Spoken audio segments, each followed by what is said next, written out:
Oh, hey. Sorry. Welcome back to my office, Inspector Night Service once again.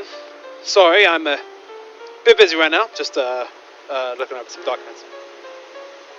What do we have here?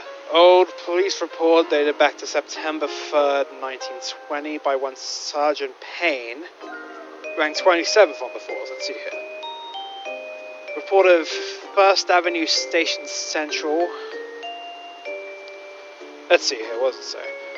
The petty thefts around this part of town won't even have you reaching for your revolver. Really wouldn't even hurt a man to come unarmed. Didn't notice though, not unlike what I saw on my duty 2 weeks ago at Earl's Way, heard there might be some illegal firearm salesmen down the back alley.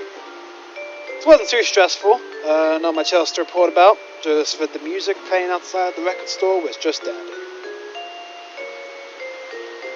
Alright, seems to be all in order.